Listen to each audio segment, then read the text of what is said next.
Hi, everyone. Welcome back to yet another episode. Okay, you guys. So, big news. I am literally leaving for Africa in just a few days. And it's funny because when you first book your first solo international trip, it feels so bold and crazy and empowering and aesthetic all at the same time. One minute you're like, wow, look at me go. Like, I'm really doing this. And then when it's actually time to go, it gets scarier. It's different.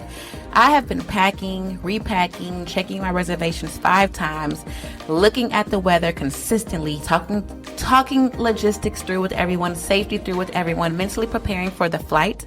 And there's this very real moment where it hits you like, oh shit. I am fully responsible for myself out there. My safety, my plans, my mood, my money. If something goes wrong, I have to figure it out by myself. If something feels off, I have to handle it. And that's empowering, but it's also humbling in a way that people don't really talk about. At least not that I've heard. Or for a woman, right?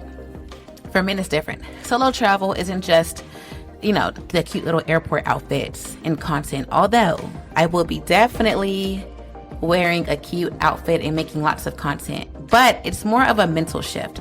It's you realizing that you can move through the world without help, and I love that about myself. So today, I want to talk about the real pros and cons as I'm literally about to go get on this plane. What feels empowering, what feels heavy, and why I keep choosing to do it over and over again. Anyway, so let's jump right into it. She's not just a podcast host. She's a movement.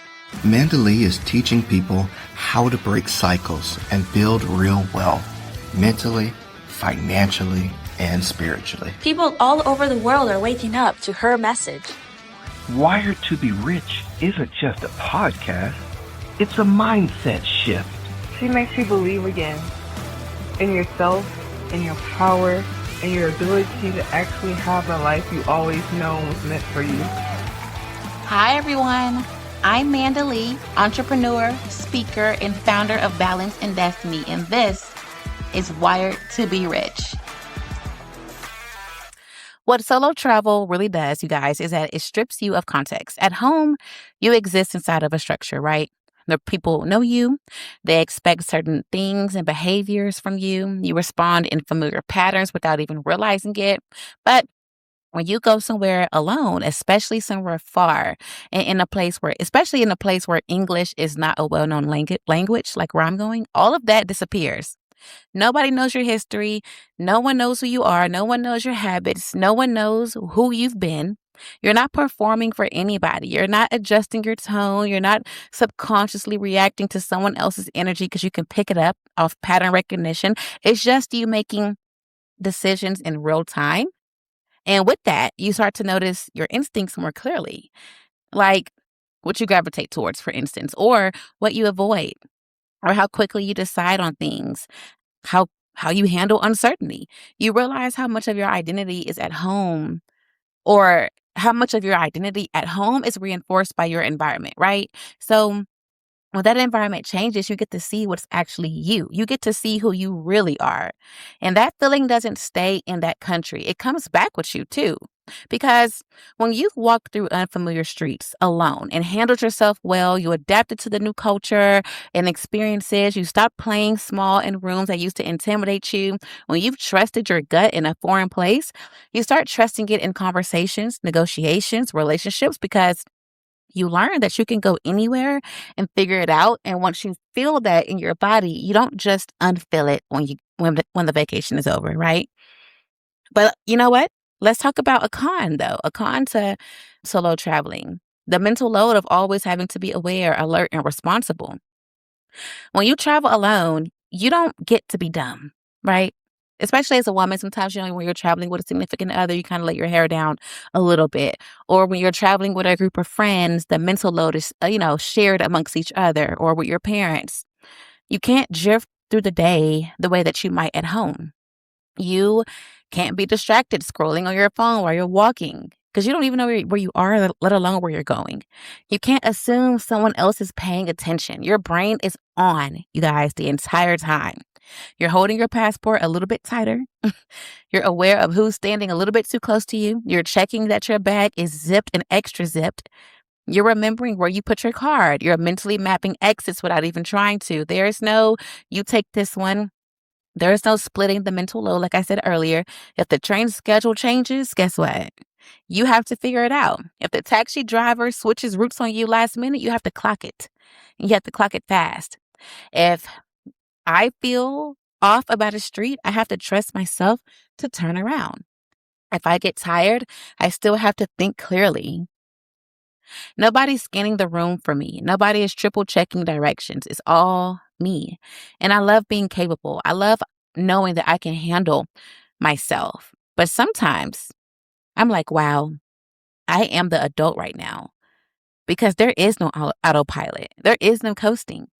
That's the part that people don't glamorize. The fact that you don't get to fully relax your shoulders the same way. But I guess, you know, the same can be said for anywhere in the world, to be honest. Honestly, even at home. Traveling alone means you don't get to completely exhale in public spaces, no matter how safe it is. But then again, like I said, I guess that can also be said for many places you travel or visit.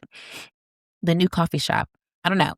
But you're enjoying yourself overall, yes, but you're also managing yourself, your safety, your timing, your energy, your money, your decisions. You are the plan. You are the backup plan. You are the, okay, we'll figure it out plan. And I still choose it, you guys. And I would do it over and over again. And there's something about that I respect about myself, right? It sharpens you. It reminds you that you're not fragile. But yeah, it's work. And I think it's okay to say that out loud, but it's worth it. But this is the part that I secretly, genuinely love. Now, I've done a solo trip before, but never out of the country, right? So this trip is 2 weeks worth of slowness, you guys, like actually going slow. I didn't pack my itinerary with just crazy things to do within 15 days. No, I won't be running around trying to see everything. I'm not trying to impress anyone with how much I can squeeze into a week. I feel like people that vacation like that, it's like, where's the relaxation? If you're just constantly go, go, go, go, go, like calm down, take a beater, and just exist. I'm going to just exist there. And I feel so good saying that because when you travel alone, you get to move exactly how you feel. If I wake up and I'm tired, I'm going to sleep in. If I wake up energized, I'm going to get up and go explore. I don't have to wait on anyone to wake up or have anyone disrupting my sleep because they're ready, right? No. If I make a plan and then I change my mind, cool, I'm going to change it. There is no negotiating, no compromising. No, but we already said we would do this. It's just me and what feels right in the moment. I can sit at a cafe for 2 hours and not say a word, or sit at a local pub and make conversations with strangers. I can walk with no destination. I can take a long route just because it looks interesting. I don't have to explain my mood. I don't have to entertain anyone. I don't have to manage someone else's energy. I just get to be in mine, especially in this season of my life. I don't want chaos. I don't want constant stimulation either. I just want space, the quiet mornings. I want to think about I just want to think without interruption. I want to feel my thoughts fully instead of rushing past them, trying to decide on the very next spot. Taking time to slowly stroll through somewhere without constantly being talked to. Just really being able to really feel myself. Don't get me wrong, I love traveling with people, but sometimes going alone is honestly so needed. And traveling alone lets me build that experience exactly how I want. There's something so powerful about realizing you can design your own pace, that you don't have to live fast just because the road does, that you can choose calm on purpose. And honestly, that freedom feels luxurious in a way that has nothing to do with money, you guys. It's just about the ability to wake up somewhere new and ask yourself, what do I feel like doing today? And then actually following that answer. And then let's say, for instance, you get up and you're like, oh, I want to go have a brunch and then I'm going to hit a museum. But then you have brunch and then they have a special band there that you didn't expect. Well, you don't have to ask anyone, what do you want to stay? It's you decide to stay. You could push your museum date later or the next day. It's up to you. That's the pro of it to me.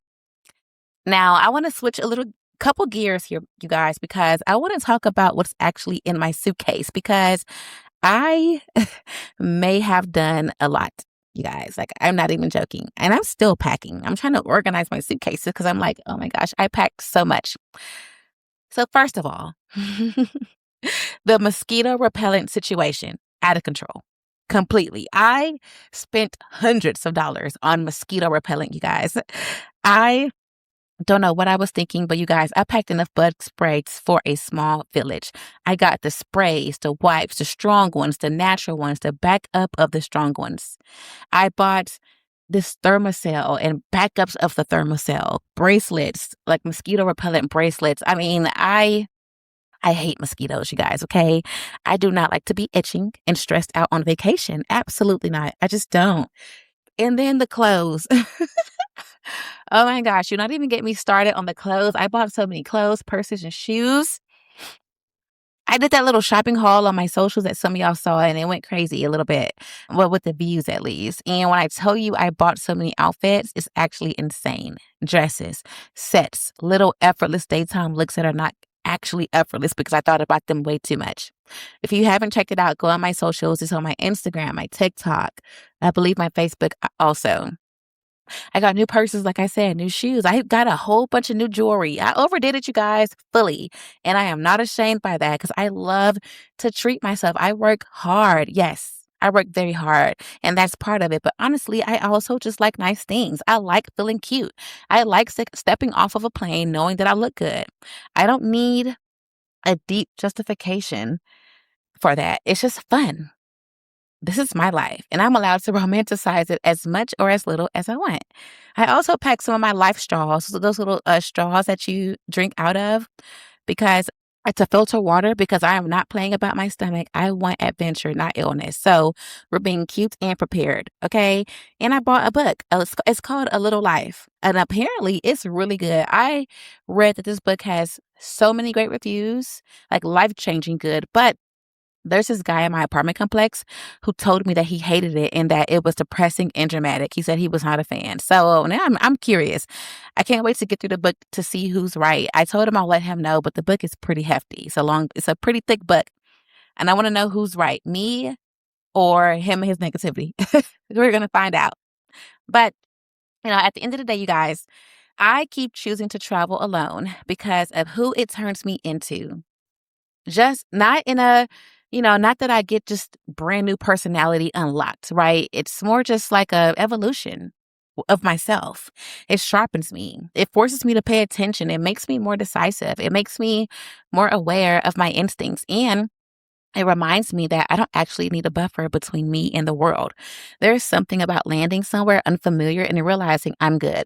I can handle myself. I can think clearly. I can pivot. I can adapt. That's something that does something to your confidence that no affirmation ever could. It's earned confidence. It's embodied. And when I come home, I feel it. I walk differently. I speak differently. I trust myself more, faster. I realize I'm every time I do something adventurous, I learn that I don't have to over-explain myself as much. I can just do whatever I want. I don't second guess every little thing. It's subtle, but it's there. Like my internal thermostat has been recalibrated. The world just feels so much bigger, you guys, when you solo travel. It makes your problems feel even that much more smaller. And your standards get even more clear. Your vision gets even wider. Every solo trip leaves a little imprint on me, and I'm excited to see what this trip to Africa does. Not just memories, growth, perspective, a reminder that I can step outside of what's familiar and I still feel safe in my own skin. So, as I'm packing and double checking everything and mentally preparing for that long flight, I'm not just thinking about Africa. I'm thinking about who I'll be when I come back, because I already know she's going to be slightly more grounded, slightly more expanded, and slightly more sure. Now, that's the part that makes it worth it every single time. But I do want to share that I am trying to go ahead and record for the next 2 weeks. If I don't get around to it, you guys, I'm going to allow myself that break to just relax and be on a vacation. So if you don't see episodes for the next 2 weeks, do not get alarmed. You can still reach out to me through my emails or my socials. I'll still respond. I'll have service and Wi-Fi over in Africa. My cell phone carrier is compatible over there and it works. So I will still be responding to y'all's comments, y'all's messages. truly. I am going to try to get an episode out, but again, do not be mad at me if I don't. It is my birthday, you guys. I'm in Aries. I already have so much stuff that I'm planning right now, and I'm ready for I'm already in vacation mode, and I still don't leave till Friday. So if I get an episode out, great, wonderful. But if I don't, I will see y'all in 2 weeks, and I will update y'all on how this trip has expanded me in ways that I didn't even realize. So with that being said, I will talk to y'all next time. Love you, love you, love you, love you, love you. Wish me luck. I'm so excited, you guys. I'm going to Africa. Bye.